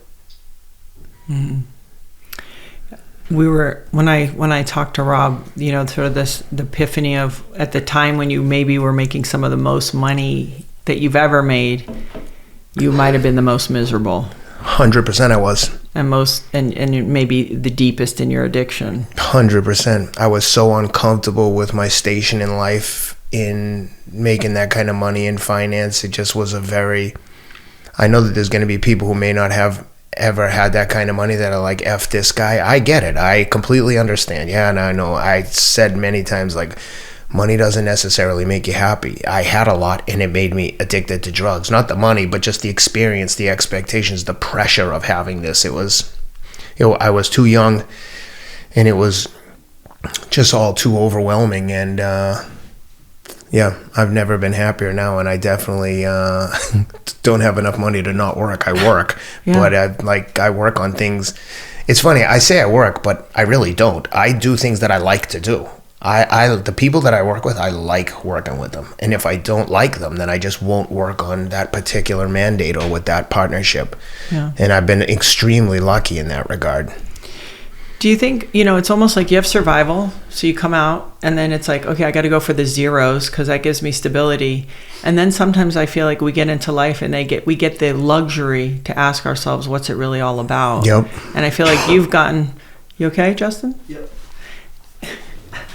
I feel like you've gotten to the place where this is the luxury. When we get breathing room to look up, go through some shit and survive it, and go, okay, but what the deeper meaning? What is it really all about? It feels to me like you've had that cycle, and now you're, living in that other part of it. So let's talk about your first triathlon. It was you were fortunate to kind of qualify. In Hawaii? Yeah. So for people listening, you weren't really great in swimming. No. So you had to muddle through that, ask for help at your local pool. So you weirdly have a lot of humility. Yeah. You're like, okay, help me out. How does this look? Yeah. I mean, a lot of people won't do that. Yeah, no, definitely. I've always embraced my own weaknesses and haven't hid from them. Like I said, I've tried to not have those kind of secrets where I'm trying to pretend to be something that I'm not. I'm like, what you see is what I really am. But it just shows you, Laird always says, there's only one first day. Yeah. Like when we can get through just that first day, it's kind of amazing. 100%. So you go to Hawaii. Yeah. And wait, how many kids did you have at that time? 2. And the whole family goes. Yep. How'd it go? Oh. So it was a turning point in my life. And you were sort of lucky to get in, right? Yeah, it was like a New York... that's right. Right? You had a lucky, almost like lottery. Yeah, it was like a roll down spot because New York was a new race. They had an extra amount of spots for my age group, and I got one of the last ones. Mm-hmm. So I make it to Hawaii, and that was it's funny how we set ourselves up for these things. That was the only goal. I never thought through, what are you going to do when you get there? Because to me, it was like qualifying for the Olympics. So when I got there, I was so intimidated that I was like, I don't even have aspirations to do good here. I just wanted to get here. And by not having that mental focus taught me a lesson that I still carry with me today. And it's changed my whole attitude on training forever, because when I got through the bike, I was dying. I mean, I got off and, I wasn't in good contention and my time wasn't great. It was a real big learning experience, steep learning curve. And as I'm running down a Leahy Drive like a mile or two, and I see my wife with the kids and she's recording, and we have this recording, and I look at her and I'm doing the cut sign across my throat, turn the camera off. And she's like, and I run up and I stop, and she's like, what's going on? I go, I'm done. I can't do it. I'm destroyed. I'm so tired. But the truth was, I was just weak. I could have walked, which would have been the right thing to do, because I did do that one year when I went back. I had been sick, but I was I disrespected myself, the race. I mean, when I think about it, I could cry. I'm like, what a baby. I was like, I can't believe you did this to yourself. Even as I started walking back to the transition area, and over dinner that night, I was telling to my wife, literally with tears in my eyes, I'm like, I can't believe I did that. I'm humiliated. I can't believe I quit. And she was like, well, you can come back next year and do it again. And I did. And I ended up doing a 9:39, which was pretty good, relatively speaking. But I've used that lesson and the way that I felt when I was sitting there crying about being a quitter.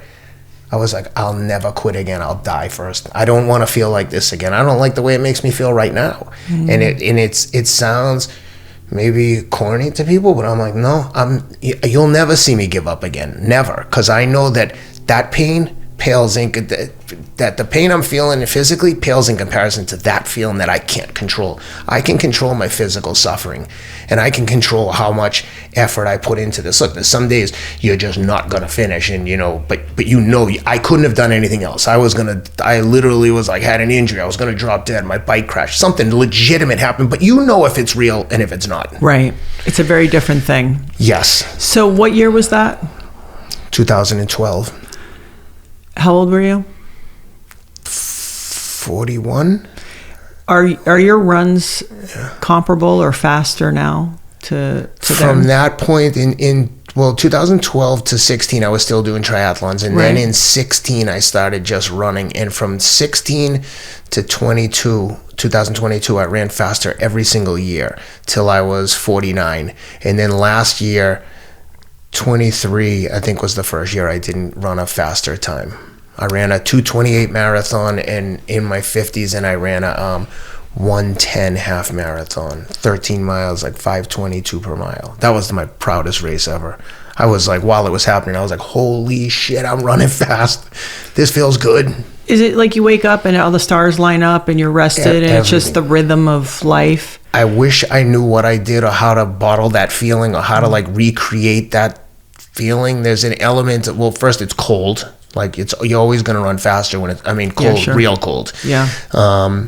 Your body spends a lot of its energy trying to cool itself down, off. Yeah. So the two races where I ran fast was in the marathon and the half marathon, the PRs. It was really cold.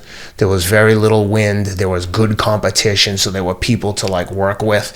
And it's just, man, when it happens, you're like, oh, it's working. And then there are other times, like in 21, I won the Masters division in New York City for over 40 at 50, which I don't think anyone's ever done in a major marathon before.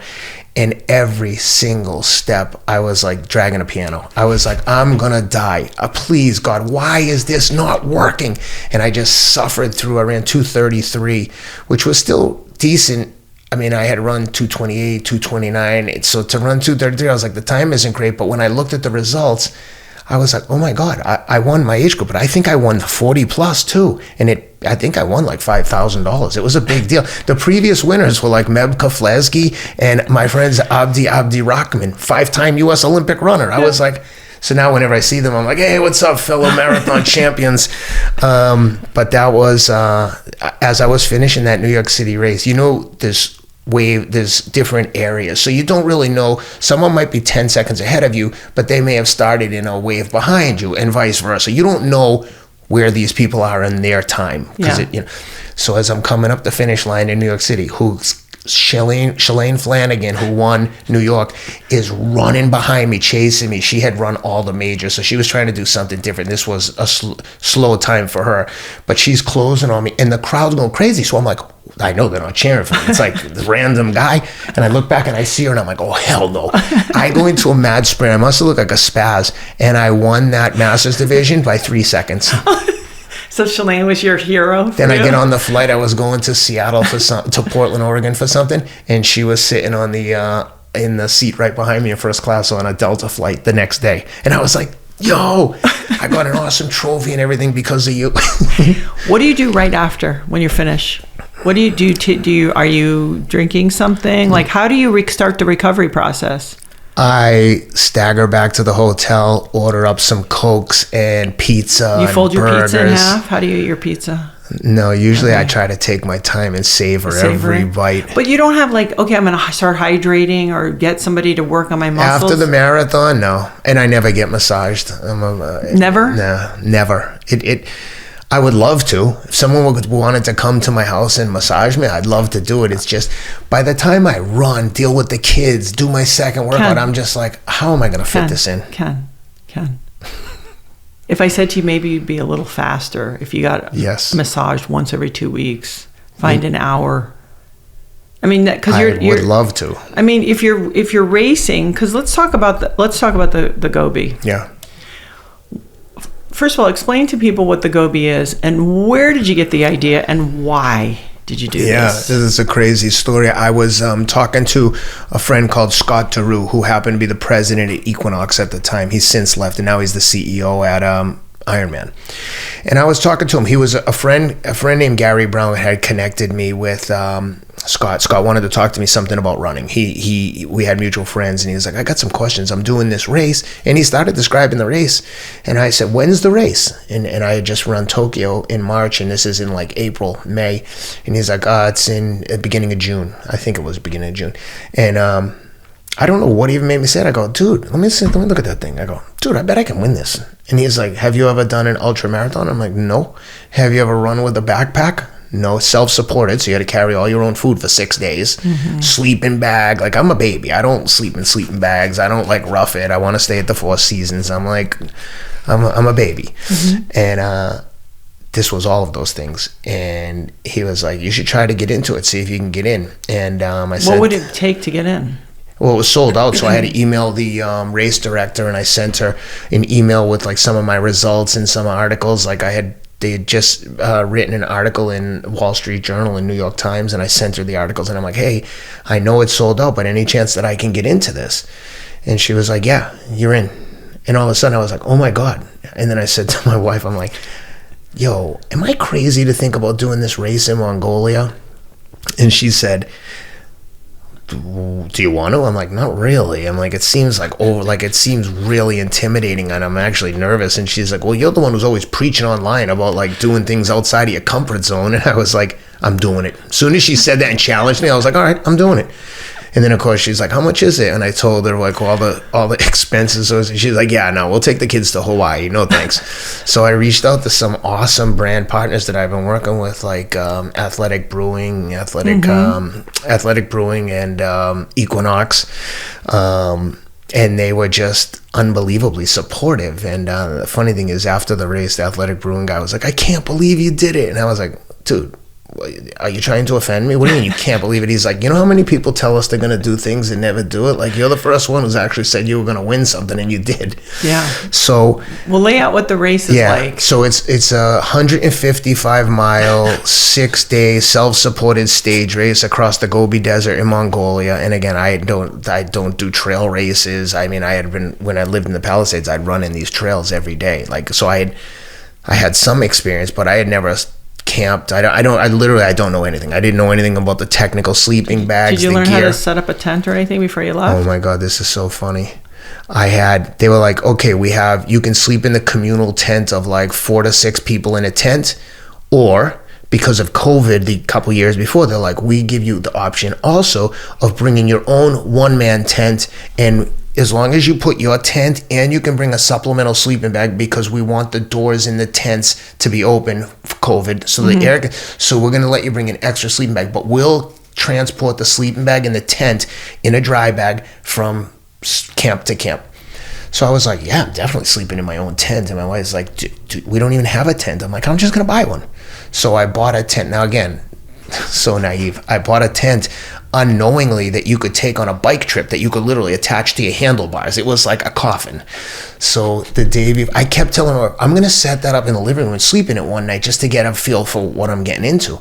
So the day before I'm leaving, she's like, are you even going to set the tent up to make sure it works? And I'm like, yeah, let's go. I set the thing up. I looked at it, I'm like, I can barely fit in this thing. Where am I going to put my stuff at night? What if it starts raining? What if it starts raining? So, which it did. So now I'm like, oh my God, I can't do this. So I take the tent, I take the extra sleeping bag, and I've got all my stuff set up. And when I arrived, I said to the woman who was organizing, well, listen, I think my tent poles got bent in transition. Is there any chance I can get into one of these communal tents? And she was like, yeah, there's a tent right there with 3 women. You're in. Now, you lucked out. Now keep in mind, we're like, there's no showers, there's no, like, you have one change of clothes and then your camp clothes. So like every night when I'd come back, I'd rinse out my clothes. I mean, they're 7 days in the desert, they're like standing up on their own when you're taking them off. But I'm like on top of that stuff, so I'm washing out. So every night I'm like, hey guys, I don't have a towel or anything. We all just have bare necessities. So I'm like, I'm just gonna stand in the corner here and I'm gonna turn around and change, just FYI. And they were like, by the 3rd day, they're like, dude, stop telling us when to change. No one's looking at you. No one cares. We're too tired for that shit. It was like that. It was like, as soon as the things kicked off, you were like, I don't care what anyone's doing. I'm only concerned about myself. What are you eating? So I had all freeze-dried food, like MREs, meals ready to eat. You just pour in. They would provide either not cold water, but like room temperature water in these big bottles. And they had boiling water that they set up kettles, and they would pour the boiling water into the MRE, and then you just, it's crazy how quickly I adapted and adjusted to it and started to look forward to it. I was like, I can't wait to get that chicken and rice dish tonight. Do you have like bars and goop during the day? Or? A little bit. I had a little bit of everything, but again, I learned so much while I was there. So the first day I got blown out. I finished like 4th. There was 125 people roughly. I finished 4th. But I was blown out? Yeah. Oh. Because I was like, I should be able to kill everyone. Like in my mind, that 51% was like, I'm going to kill everyone. And they killed me. And then the funny thing is, I was talking to this kid, Killian Ryan, who's an Irish kid living in South Africa. And he's like, yo, those guys in the lead, they say they're gonna wear you down every day. They're gonna slowly wear you down. And I was like, you don't fucking wear me down. I'm gonna kill them. And he was laughing, probably like, this guy's crazy. When you say that, because I know you, and I also know like what a tender-hearted person you are.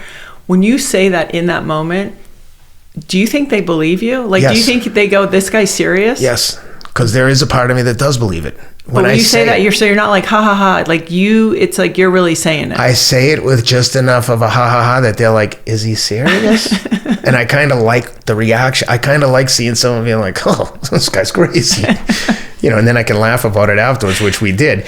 But after the race. But then the second day that was 21 miles. The second day was 28 miles. And I was starting to get really concerned because it kicked the shit out of me. I was beat up. What does that look like? You mean like on time kicked you, like beat you? No, just physically, like with like a mile to go. We ran across a dried riverbed, but it wasn't dry. It was like ankle deep mud. So like every 2 or 3 steps, everyone is just falling into the mud. And I'm like, I got all my stuff with me and I'm a neat freak. I need to take like 3 showers a day. So I was miserable. I was so miserable. I was like, I gotta get out. I was like counting down the days like I was in prison. Like one more, I only got to sleep in this tent 2 more nights.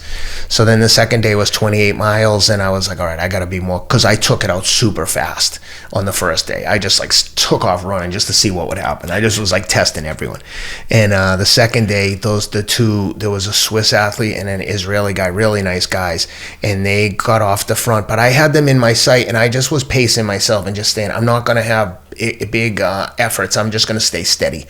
And slowly I ran up on them, chit chat, and then slowly they start to fade away. And like with 5 or 10 miles to go, I look back, I can't see anyone. It's just me. And I'm like, oh shit, maybe they're hurting. Like, let's go. And I end up winning that stage by 8 minutes. But then I was in second overall. It's like cumulative time. So the Swiss guy was still ahead of me. And then the next day was 24 miles. He won that stage, and I was now 12 minutes down. And then we come to the 50 miler. And I don't know what to expect. I've never run 50 miles. Have you ever run 50 miles? No. And I've got a 20-pound backpack on, which is, I can't. Oh, 20 pounds is so much weight. Running 50 miles with a 20-pound backpack when you don't have experience. I mean, what are the tricks of running with the backpack? Was bleeding on my shoulders, my neck, my waist was all shaved. It has to be very fitted, right? Yeah. And then on the second day, I fell down and the strap ripped off my backpack, so I had tied it together. And then at the end of the third day, a woman dropped out and she gave me her backpack. That's legal? Yeah. Okay. You can get stuff from other people if they're not racing. I don't think it's like encouraged, but the woman said like, yeah, if she'll give you the backpack, you can take it. Yeah. Now I have a woman's backpack. It's not like it fits me, and this stuff is technical, so it's like, it's like wearing someone else's shoes. Yeah. Oh. So what happens in the 50 mile run? Yeah, so we start trekking, and very quickly, do you still think, hey, I'm going to win? Do you even care, or do you just want to get through it? At that point, I was thinking like, okay, top 3 would be respectable. Okay. But let's see what happens. But the Swiss kid who was leading was good. He was a serious mountaineer athlete, very skinny and fit, and he had his gear dialed. He had like streamlined everything. And some of them have poles, right? He had poles. Yeah, I didn't have poles. Oh. I didn't bring them. And would you race with poles again? Yeah, next time? This time definitely. If you on that race. Why would you do this again? But if you ever did. So what happens? You 50 miles. You go out. So we take off, and I was just listening to music in one headphone because I had my phone and I had a little solar charger that I could charge it at night so I could listen to music or podcast while I'm running. Mix of everything. Okay. I'll listen to Carole King, followed by NWA and Bread. My kids are always like, Dad, this is the worst. Every other song is like terrible for them, but I'm like, no, it's eclectic. It's getting me through, yeah. Yeah. So I ran up next to the Israeli guy and I don't know what made me say it. I was just like, hey, Dave, did I ever tell you that I never get tired? I feel awesome today. Did you? Yeah. Oh. And I just looked back and he was like, all right, later, guys. And he was walking. And now it was just me and the Swiss guy from like 10 miles on. And we were working together, and if we said 3 words to each other, that would have been a lot. I would have been happy to chat with him, but he just was very stoic. I don't think he was doing it intentionally. Yeah, it's very, very to himself. So, and I mean, it's like this. It would be like if the trail went out your backyard and just was like down the hill there and up the other side, and there's no markings. It wasn't as rugged, but it was like, it wasn't on a dirt trail. Some of it was, but a lot of it was just through the pastures and like rolling green fields. And then there were like areas where we would get into these, I don't know what they were called, like prickly bushes. And if they stuck into you, it would be like those jumping cactuses where a thing sticks in. You need to take a stick and pry it out because you can't grab it. It's like all spines. It was crazy. So me and the Swiss kid, we're working together. So like we're walking on the uphills, we're running on the downhills and the flats, and we're starting to work. And we get to 35 miles and they surprised us and they had Coke at an aid station. And I was like, oh, that's my like secret weapon in a long race. The end, like last few miles of a marathon, Ironman, Coke, sugar and caffeine. So we're both there, and as a matter of fact, I have a picture of me sitting down and him spraying water on me. We're like helping each other. You know, it's like a little bit of camaraderie. At this point, you're against the race. Right. At this point, that's right. We're in this together. I'm not trying to beat him. But we're running, and he's like, I got to walk for a minute. So I'm like, all right, let's walk. There's little pink flags every couple 100 yards. And I'm like, let's walk to the next flag, and then we'll run too. Mm-hmm. So we do it. Then he's like, I got to sit down. I'm like, dude, you cannot sit down. We're in the desert. Like, we have to keep moving to the next aid station. It's like 9 miles. And we have just the water we can carry. So now he's out of water, and I'm like sharing my water with him. I'm like trying to help him. Like, I want to win and kill him, but not really kill him. Now I'm like, you want to kill him fair and square. Right. Yeah. So I'm like, man. And he was a really good sport because I was like, yeah, dude, just give me your pack. Let me carry your pack. We'll get to the next aid station. You can take a break. Whatever. Like, this is now dangerous. He's in bad shape. Yeah. So eventually, after like an hour of this, now we were way so far ahead of everyone. Eventually, a truck comes by, a support vehicle, and they start giving him care. And they're like, okay, you can go. We've got him. And I was like, later. I ran like the fastest 10 miles of my life just to put so much daylight between me and the other guys. And that was when I put like 90 minutes on the next closest person and got into the camp at like 5 p.m., which was a nice break because people would take so long. Like if that was Wednesday morning, we didn't race again until Friday morning because people were finishing late into the night, early morning Thursday. So I had like 2 days to sit there and be like, I did it. Like I still had a marathon to run the next day and then 5 miles.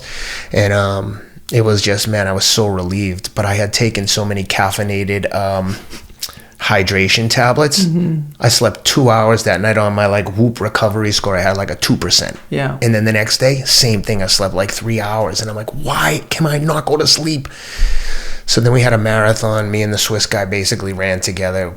He finished like a minute in front of me. He took off sprinting at the end, but I was up 90 minutes. Yeah. So on the last day, the kid Killian Ryan said to me, it's 5 miles, ceremonial. We're going to run into Genghis Khan's old fortress. And he says, yo, last day, man, you can walk. Like, are you gonna take it easy, let someone else win a stage? I was like, are you effing crazy, dude? I would never disrespect the leader's jersey. I have to go all out.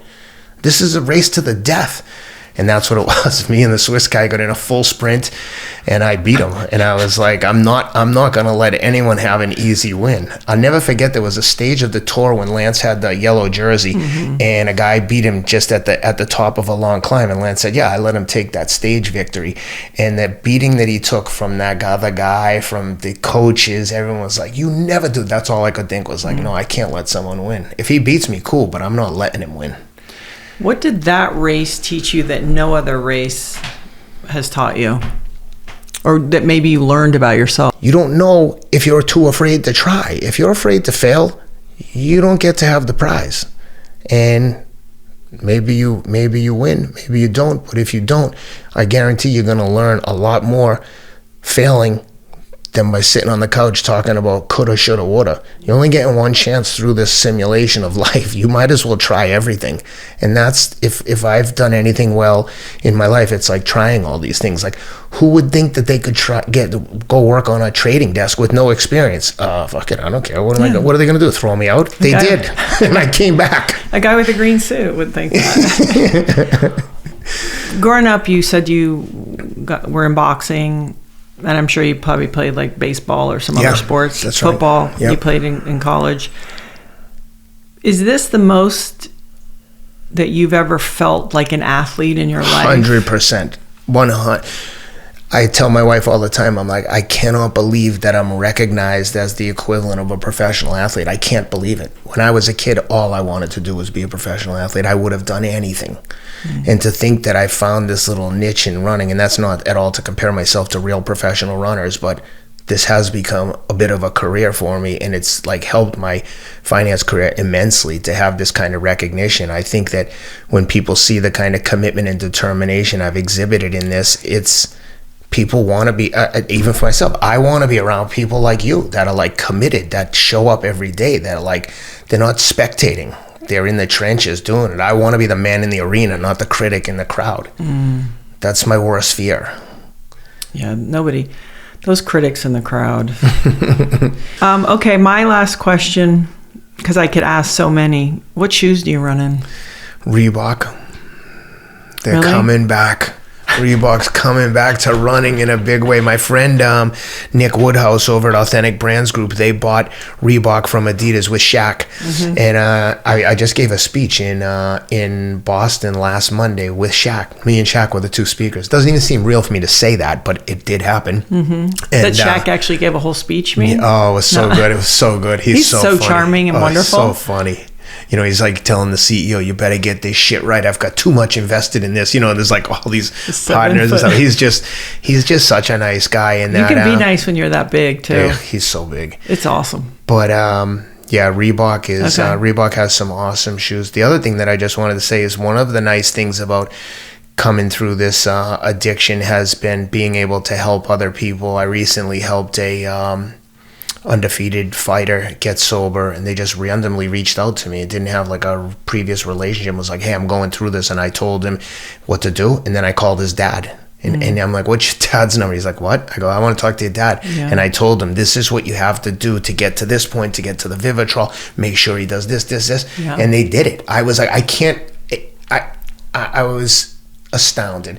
But one of the nice things about being able to do that is I recently started working with a really nice guy called Zach Clark at a place called Release Recovery, and they provide addiction recovery service, aftercare services in New York, sober living facilities and counseling and caseworkers, and then they also have a nonprofit that will basically get people into treatment. So like if you just call Release Recovery Foundation and like I need help, they don't run addiction centers like a treatment center, but they will pay for your treatment through the work that they do. And that's been incredibly rewarding for me to be a part of that and see people take control of their own lives, because everyone, if you haven't struggled with addiction, everyone knows someone who struggled with addiction, and it's a painful thing to see someone going through. So to be able to be a conduit to help get people into treatment it's been one of the greatest things that's happened to me as a result of going through this, is to be able to be of service to others and help other people. And I say to people all the time, if anyone's listening to this and going through their own struggles or knows someone or has a family member, like send me a DM on Instagram. I'll help you get into treatment. There's a better life. It doesn't have to be this way. And look, I did it. I'm telling you, if you're struggling with it, get at me and I'll help you. You help yourself. But anyway. Yeah. And you don't have to run a marathon after. No. Clear. No. Have you shown yourself grace now after all this time? That's a good question. I talk about that with my therapist all the time. It's very hard for me. That's the stuff the physical stuff of like, that race sounds hard, this sounds hard. Yeah, it's all physically hard, but that kind of work to me is very difficult. It's difficult for me to talk about addiction. It's difficult for me to talk about my feelings and my children, because those are things that I just can't punch my way through, you know, and I try to. It's very, very difficult. It's probably like my biggest bone of contention with myself, is not being able to show myself patience. Peter Attia said this once on Rich Roll, that when he had talked publicly about going to his own intensive trauma healing center, and talked about the way we talk to ourselves and the negatively is so negative. Like, you would never talk to your friend like that. I would never say the things to someone else that I would say to and about myself. And when I catch myself doing that, it's always like so startling, because I'm like, I can't believe you would talk to this guy like that. Like, because again, there's two people that live in my head, like the scared little kid and the like alpha tough guy who's like helping me navigate the world. And when they start getting into conflict, it's like, the scared guy's like, don't ever talk to us like that again, and this guy's a bully. Yeah. But I digress. No, it's just I think it's a thing that a lot of humans are dancing with, is keep doing the work and keep being accountable, and keep working towards betterment, but also giving yourself some grace. Yep. That to me is the hardest challenge of them all, is finding that right balance. Yeah.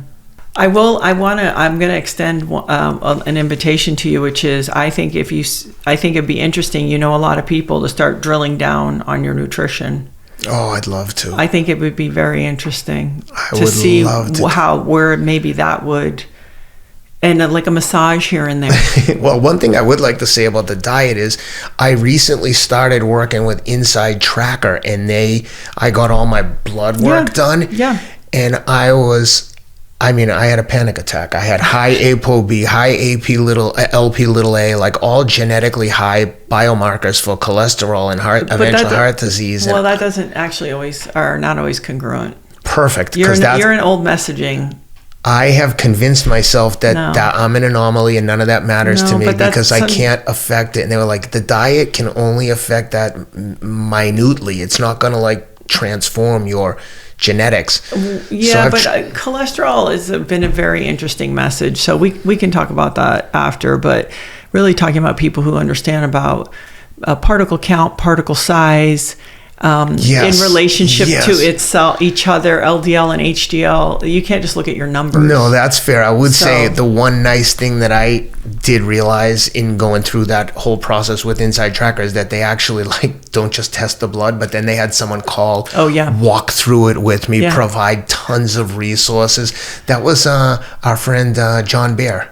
Introduced me to them and connected me, and I love John Bear at Jack Tail. It's such a nice guy. Yeah. So Ken, I can't wait to see your next adventures. We'll see if you slow down or speed up, and maybe just remind people all the places that they can find you. Instagram. Just Ken Rideout. Yeah, look for Ken a lunatic on Instagram. And you mentioned I'm in the process of writing a book. Mm-hmm. That has been a very, very at times difficult process of kind of reliving and telling these at times very embarrassing stories, but I don't think you can appreciate what I've done or where I've come from without knowing the difficulties that came with it. Not to over dramatize my life, but do you go home at all? Do you go to back? Boston? Yeah. No. I'm home in Nashville with my kids. No, there's no... Is that a reboot, a restart? Yeah. Okay. I'm restarted. That's why with my wife is so important to me. It's like, this is my family. That's your family. That's it. I think we have permission to do that sometimes if we need to. Yes. Ken Rideout, thanks for your time. Thank you. Appreciate you. I appreciate you. And this time we have it recorded. Thank you. Thank you for listening to this week's episode. If you want to learn more, there is a ton of valuable information on my website. All you have to do is go to GabrielleReece.com or head to the episode show notes to find a full breakdown with helpful links to studies, research, books, podcasts, and so much more. If you have any questions, please feel free to reach out and send them to @GabbyReece on Instagram. And if you feel inspired, please subscribe. I'll see you next week.